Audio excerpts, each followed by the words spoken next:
اور ایک حدیث میں میرے آقا فرماتے ہیں کہ اگر تمہیں معلوم ہو جائے جو میں دیکھتا ہوں، اگر تمہیں وہ معلوم ہو جائے تو تم ہنسو گے کم، رو گے زیادہ۔ اور فرمایا کہ اگر یہ چیزیں جو میں دیکھتا ہوں اگر جانوروں پر ڈال دیا جائے تو جانور چارہ چرنا بند کر دیں گے، کھانا کھانا بند کر دیں گے، یعنی اس کی ہیبت سے، اللہ کے خوف سے۔ تو یہ تین چیزیں بیان کی، اور پھر فرماتے ہیں حضرت علقمہ کہتے ہیں کہ یہ بات ہوگی، میں نے کہا یا رسول اللہ صلی اللہ علیہ وسلم میں یہ عمل کروں گا۔ پھر ملاقات ہوئی کچھ دنوں کے بعد اللہ کے نبی صلی اللہ علیہ وسلم سے، کہتے ہیں کہ اللہ کے نبی نے پہلے، میں نے آگے بڑھ کے اللہ کے نبی کا ہاتھ پکڑا تھا، اب اللہ کے نبی صلی اللہ علیہ وسلم نے میرا ہاتھ آگے بڑھ کے پکڑا، اور جب پکڑا تو میرے آقا فرماتے ہیں اے علقمہ میں تمہیں وہ چیز نہ بتاؤں جو قرآن میں بھی جس کی فضیلت آئی، انجیل میں بھی آئی، توریت میں بھی آئی، زبور میں بھی آئی؟ کہا کیوں نہیں یا رسول اللہ، بتائیے، میرا سب کچھ آپ پر قربان، میری جان بھی آپ پر قربان۔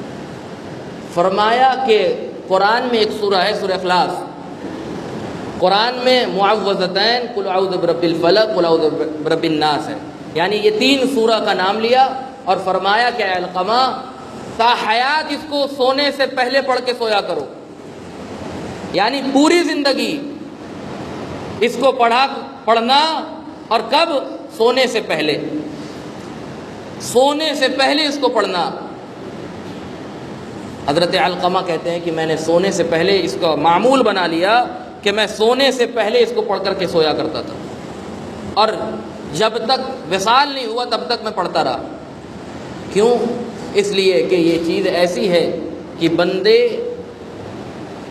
کے اعمال جو ہے شیطان ہر وقت غارت کرنے میں لگا ہوا ہوتا ہے، اور جب وہ یہ عمل کر لیتا ہے، یعنی سورہ اخلاص چھوٹی سی سورہ اور معوذتین بہت چھوٹی چھوٹی سورہ، تو یہ تینوں سورت پڑھ لیتا ہے تو گویا کہ وہ حصار میں ہوتا ہے شیطان کے شر سے اور اپنے نفس کے شر سے، اس لحاظ سے پوری رات وہ اللہ تبارک و تعالیٰ کی حفظ و امان میں رہتا ہے۔ یہ تین چیزیں اللہ کے نبی صلی اللہ علیہ وسلم نے بتائی۔ اور اس کے علاوہ درود شریف پڑھیں، اللہ رب محمد صلی اللہ علیہ وسلم، نحن عباد محمد صلی اللہ علیہ وسلم، الصلاۃ والسلام علیک یا سیدی یا رسول اللہ وعلی آلک و اصحابک یا نورا من نور اللہ و یا خیر خلق اللہ۔ ایک چیز اور ہے، کسی نے یہ بھی پوچھا اور کہا بھی گیا کہ طبیعت پوچھنے پر کسی نے اگر یہ کہا مذاق میں، کیا کہا؟ نصر من اللہ و ٹھیک قریب، یہ قرآن کی آیت ہے، نصر من اللہ و فتح قریب۔ کیا ہے قرآن کی آیت؟ نصر من اللہ و فتح قریب۔ اس پر اس نے بدل کر کے یہ کہا نصر من اللہ و ٹھیک قریب، یعنی میری طبیعت ٹھیک ہونے کے قریب ہے اللہ کی مدد سے۔ معنی بگڑا کہ نہیں بگڑا؟ اور جان بوجھ کر کے بگڑا۔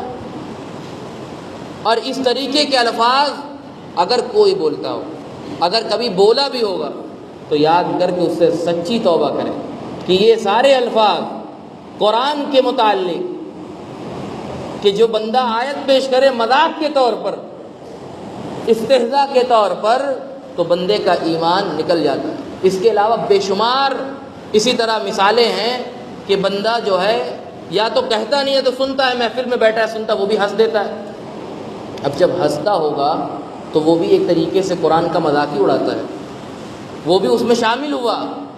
بہرحال آج کی گفتگو کا یہ ماحصل یہ ہے کہ اللہ تبارک و تعالیٰ کے کلام سے بھی استہزاء نہ کیا جائے، اس سے بھی مذاق نہ کیا جائے، اس کی بھی کسی چھوٹی سے چھوٹی آیت کا بھی استہزاء کے طور پر نہ پیش کیا جائے، غلط معنی نہ لیا جائے، غلط معنی مراد نہ لیا جائے، اور جو ہے اس پر ہنسا نہ جائے، اور اس طریقے سے اپنا مطلب ثابت کرنے کے لیے غلط قرآن نہ پڑھا جائے۔